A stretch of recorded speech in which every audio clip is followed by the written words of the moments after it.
बिस्मिल्लाहिर्रहमानिर्रहीम। अस्सलाम वालेकुम नाज़रीन, आप यूट्यूब और फेसबुक चैनल देख रहे हैं। मैं राना उज़ैर हूँ। नादरकाम, पाकिस्तान इस वक्त नाजुक तरीन मोड़ पर खड़ा हुआ है। मुल्क डिफ़ॉल्ट होने के खतरे पर मौजूद है। IMF पाकिस्तान के साथ डील करने को तैयार नहीं है, बल्कि हुकूमती लोग ये बात कर रहे हैं कि जहाँ पाकिस्तान किसी भी वक्त डिफ़ॉल्ट हो सकता है, लेकिन दूसरी जानिब इस वक्त पूरे का पूरा निज़ाम एक शख्स को गिराने में मसरूफ़ है, एक शख्स को रास्ते से हटाने में मसरूफ़ है, और एक शख्स को जब रास्ते से हटाने के लिए अपनी ज़ाती अना को तस्कीन पहुँचाई जा रही है। मुल्क जाता जाए भाड़ के अंदर। इमरान खान को रास्ते से हटाना मकसूद है। मैं कुछ बड़ी खबरें लेकर आपकी खिदमत में हाजिर हुआ हूं। सबसे पहली खबर पर हमने बात करनी है कि कोर कमांडर, मेजर जनरल और ब्रिगेडियर सब गायब।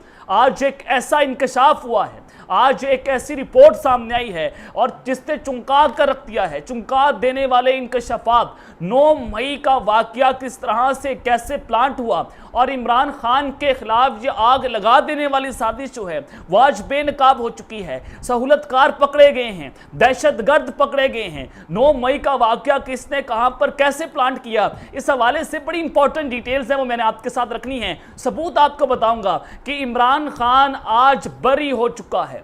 और साथ ही जिस खबर पर हमने बात करनी है कि जनाब इमरान खान ने PTI छोड़ दी है। सब फूट फूट कर रोना शुरू हो गए हैं। हालात किस जानिब जा रहे हैं, होने क्या जा रहा है, PTI का सियासी मुस्तकबिल क्या होगा, अब जनाब मामला क्या है, घेरा मजीद तंग हो गया। इस हवाले से इंपॉर्टेंट डिटेल्स है, वो मैंने आपके साथ शेयर करनी है। और रात गए चीफ जस्टिस और आसिम मुनीर, पाकिस्तान के आर्मी चीफ सिपाही सलार, उनका हंगामी रब्ता होना, इस हवाले से भी इंपॉर्टेंट डिटेल्स आपके साथ रखूंगा। लेकिन अगर आपने चैनल को सब्सक्राइब नहीं किया, चैनल को लाजमी सब्सक्राइब कर लें, बेल आइकन को दबा दें। आने वाली तमाम तरह अपडेट्स आपकी खिदमत में बर वक्त पेश होती रहे। नाज़रीन, पाकिस्तान तहरीक इंसाफ जो है वो मुकम्मल तौर पर टूट चुकी है। बड़े बड़े प्लेयर्स जो हैं, बड़े बड़े बुर्ज उलट के, आपने देखा असद उमर, आपने देखा श्री मज़ारी को, आमिर कैनी को, तमाम पुराने साथी, इमरान खान के काबिल तमाम साथी, वो सारे छोड़ के फयाजुल हसन चौहान ने तो गंद की इंतहा कर दी। और वो वैसे भी गंद है, वो वैसे भी जनाब उसकी कोई औकात नहीं है। फयाजुल हसन चौहान जो वैसे भी बदतमीज़ इंसान है, गलीज़ इंसान है, मैं इसको ज़ाती तौर पर जानता हूँ, उसको बोलने की तमीज़ नहीं है। और ये मीडिया के अंदर किस तरह से गालम गलोच करता था और ये कैसे औरतों के साथ तूफाने बदतमीज़ी करता था, ये इस शख्स का सबको पता है। कैरेक्टरलेस बंदा है ये शख्स, ऐसा गलीज़ इंसान है। तो उसकी प्रेस कॉन्फ्रेंस है वो इमरान खान के लिए मायने नहीं रखती। इमरान खान कहाँ, फयाजुल हसन चौहान कहाँ, वो इमरान खान की गाड़ी के पीछे भागता था और इमरान खान उसको टिकट देता था।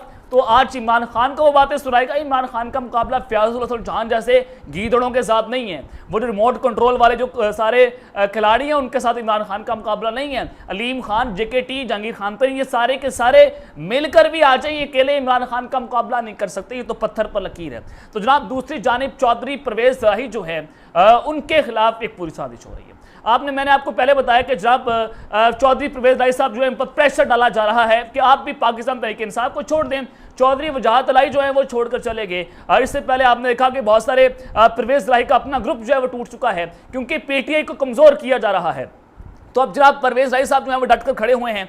तो एंटी करप्शन अदालत लाहौर ने PTI के मरकजी सदर चौधरी परवेज राही की गिरफ्तारी के नाकाबिले जमानत वारंट गिरफ्तारी जारी कर दिए हैं। और एंटी करप्शन अदालत ने ये वारंट जारी करते हुए 2 वारंट पहले जारी किए। पहला वारंट 25 मई को जमानत की मनसूखे के बाद जारी हुआ और एंटी करप्शन अदालत दूसरा वारंट आज 26 मई को जारी करेगी।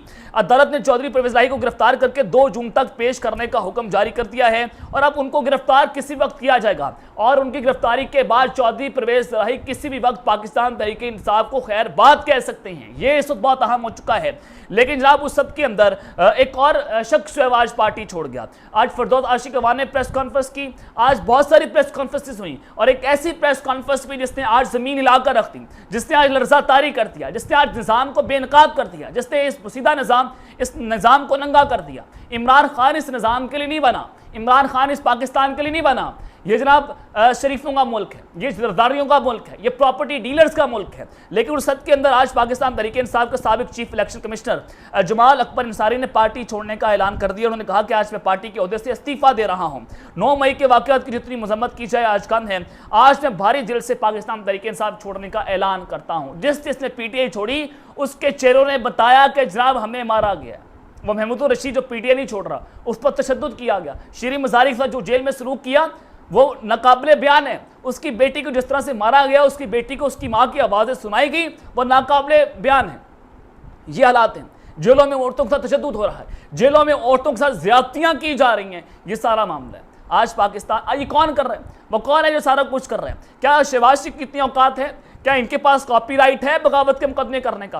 क्या इनके पास कॉपीराइट है ये मिलिट्री अदालतें खोल दें? क्या इनके पास कॉपीराइट है कि पाकिस्तान में उसको गद्दार कहेंगे, उसको मुहिब वतन कहेंगे? आज मरियम नवाज ने भी तकरीरों की हद कर दी। आज मरियम नवाज से डायरेक्ट पाकिस्तान की फौज पर हमले किए। क्या इसके ऊपर मिलिट्री अदालत एक्शन लेगी?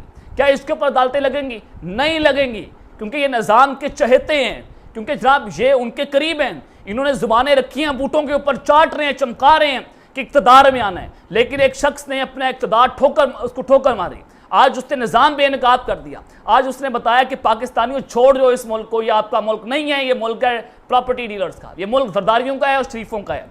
लेकिन उस सद के अंदर जनाब मैं आपको और बड़ी खबर देना चाहता हूँ। अब मुराद सईद जो है वो इनके टारगेट के ऊपर है। मुराद सईद को कत्ल करने का मंसूबा है। फिर इमरान खान आएंगे, फारूक हबीब इनके टारगेट के ऊपर है, क्योंकि वो सारे सीसा पलाई दीवार बने हुए हैं। एजाज चौधरी हों और फिर जनाब मियां महमूद रशीद साहब हों, और आपने देखा कि जो लाहौर से बड़ी आयरन लेडीज़ को कहा जाता है, वो जब उनके खिलाफ जो कुछ हो रहा है, उनका जो जेल में सारे मामला हो रहे हैं, वो भी नाकाबिले बयान है।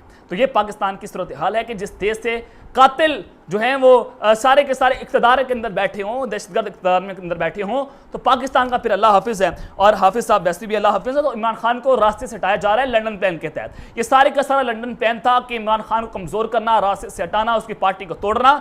नवाज शरीफ की एंट्री होगी, उनको बुलाया जाएगा और उनको इस्तकबाल उनका किया जाएगा। लेकिन चीफ जस्टिस जो हैं आज उन्होंने बड़ा वाज़ेह पैगाम जो है वो जारी कर दिया है, और सुप्रीम कोर्ट ने ऑडियो लीक्स इंक्वायरी कमीशन को काम करने से रोक दिया है। इस कमीशन के सरबराह थे कादी फायदी साहब, और फिर ये मामला जाता है सुप्रीम कोर्ट में, दोबारा नजरसानी अपील होती है, और आज उस नोटिफिकेशन को मुअत्तल कर दिया है। और सुप्रीम कोर्ट ने कहा कि आप इस ऑडियो लीक्स की इंक्वायरी नहीं कर सकते। काजी फायदी साहब को मुंह की खानी पड़ी आज वो जिसके हाथों में खेल रहा था, आज उनको भी मुंह की खानी पड़ी है। आज उनको भी जवाब दे दिया चीफ जस्टिस ने कि जब खबरदार आपने रेड लाइन क्रॉस की, अगर आपने रेड लाइन क्रॉस की तो हम आपको छोड़ेंगे नहीं। और आज तकरीबन 8 सफ़हात पर मुश्तमिल हुक्मनामा जो है वो जारी हुआ है। कमीशन के खिलाफ दरख्वास्त दायर करने वाले इमरान खान की जानिब से समाअत में कोई पेश नहीं हुआ, और लेकिन उस के अंदर जनाब अब 19 मई का नोटिफिकेशन जो है, हुकूमती नोटिफिकेशन, वो मुअत्तल हो चुका है। और सुप्रीम कोर्ट ने तहरीरी हुक्मनामा भी जारी कर दिया, और अगली समाअत जो है 31 मई को होगी। सुप्रीम कोर्ट के हुक्मनामे में कहा गया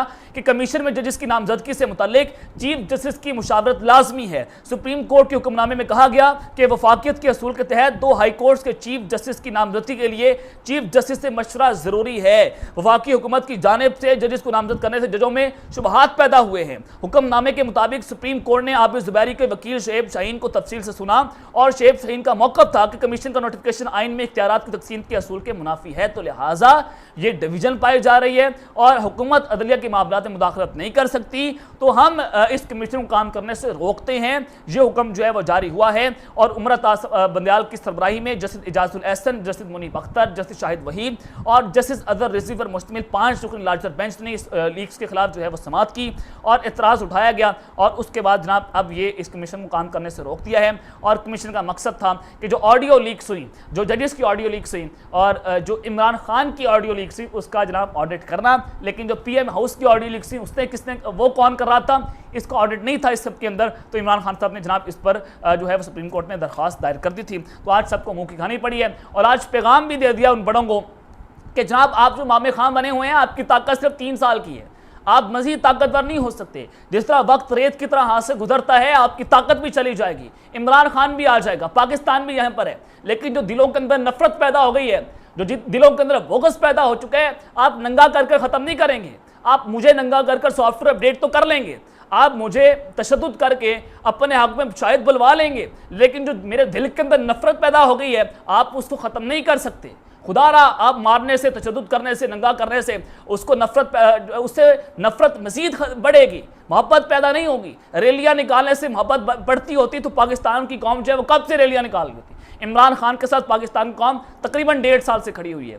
ये नफरत होती है, वो कॉल देता है, कौम बाहर आती है। लेकिन ये जो प्लांटेड रैलियाँ हैं, इससे नफरत जो है वो बढ़ती चली जाएगी। कौम के अंदर गुस्सा है, फ्यूरियस है, आपने इसको समझना है कि कौम कहाँ पर खड़ी हुई है। लेकिन इस सद के अंदर समझना नहीं चाह रहे, लंदन प्लान के ऊपर काम जारी है। लेकिन जनाब उस सद के अंदर इमरान खान साहब जो हैं उन्होंने पीटीआई छोड़ दी है। आज उनकी एक बड़ी अहम प्रेस कॉन्फ्रेंस जिसने आज उस एक लफ्ज ने सबको बेनकाब कर दिया, सब फूट फूट कर रोना शुरू हुए। और आज हुआ क्या, सबसे पहले तो मैं आपको बताता हूं, इमरान खान साहब का ये वीडियो क्लिप सुने फिर बात करते हैं। मैं पहले वाजे कर दूं कि मैं ये मीडिया टॉक इसलिए नहीं कर रहा कि मैं तहरीक इंसाफ को छोड़ रहा हूं। मैं मीडिया टॉक इसलिए कर रहा हूं कि मैं इस वक्त चाहता हूं मेरी सारी कौम समझे कि मैं मेरी तरह का आदमी सियासत में क्यों आया। इमरान खान साहब ने कहा कि जनाब मैं ये प्रेस कॉन्फ्रेंस है वो पाकिस्तान तहरीक इंसाफ छोड़ने के लिए नहीं कर रहा। अगर आप समझ रहे हैं मीडिया टॉक पीटीआई को छोड़ने के लिए कर रहा हूं तो ऐसा नहीं है, क्योंकि दबाव सब पे डाला जा रहा है। और आज अब्रारुल हक की जो तस्वीर, ये तस्वीर इनका हमेशा के लिए पीछा करेगी, सदियों के लिए ये तस्वीर इनका पीछा करेगी, ये वीडियोस इनका पीछा करती रहेंगी जब तक पाकिस्तान है।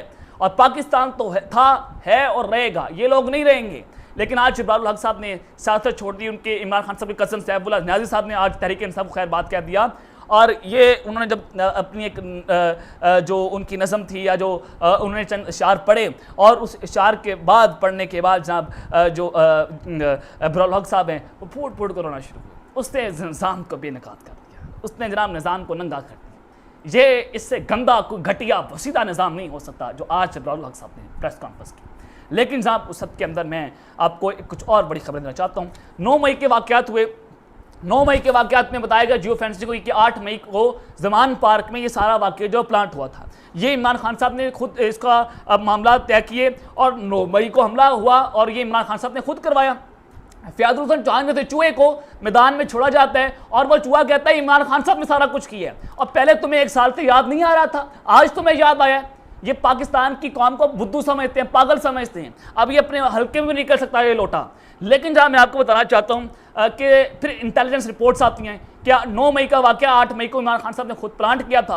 अब इमरान खान के खिलाफ पूरी साजिश हुई, पूरी पार्टी तोड़ दी उसकी, सारे के सारे लोग उसको छोड़कर चले गए। अब उस साजिश को आज मैं बेनकाब करने जा रहा हूँ। आज वाकई वज़ीर दाखिला जिसके अंडर तमाम एजेंसीज आती हैं, आज वो प्रेस कॉन्फ्रेंस कर रहे थे और सहाफ़ी ने उससे एक बहुत आम सवाल पूछा। सहाफ़ी ने कहा कि जनाब 9 मई के ऊपर जो हमले हो रहे थे, जो कोर कमांडर हाउस पर हमला हुआ, जिना हाउस पर हमला हुआ, फौजी तनसीबात पर हमला हुआ, तो वहाँ पर सिक्योरिटी आदमी किधर थी? ज़ाहिर है कोर कमांडर किधर था, डीजी रेंजर्स कहाँ पर था, कोर कमांडर्स के अलावा 5 ब्रिगेडियर कहाँ पर थे, 3 मेजर जनरल कहाँ पर थे जो वहाँ पर एट ए टाइम काम कर रहे होते हैं, वो उनकी सिक्योरिटी कहाँ के ऊपर थी? तो ये सवाल पूछा गया तो राना सनाउल्लाह ने जवाब दिया कि ये मेरी डोमेन नहीं है और आप बहुत प्रोफेशनल सहाफ़ी हैं, तो मैं आपसे सवाल की एक्सपेक्टेशन नहीं कर रहा था, आप ऑन एयर ऐसा सवाल नहीं पूछ सकते, तो लिहाजा मैं इस के ऊपर बात नहीं कर सकता। बात तब करेंगे जब आपके पास जवाब होगा। वो लोग किधर थे, कहाँ पर उनकी सिक्योरिटी मौजूद थी? तो इससे साफ वाज़ेह होता है कि ये प्लांट किया था, हुकूमत ने खूनी खेला था और इस खूनी खेल के अंदर हुकूमत इन्वॉल्व है और इमरान खान को फंसाने की कोशिश की गई है और इस वजह से वो चूहे जो हैं उनको मैदान में उतारा गया। तो अब तक के लिए अपना ख्याल रखिएगा। अल्लाह ने के बाद पाकिस्तान जिंदाबाद।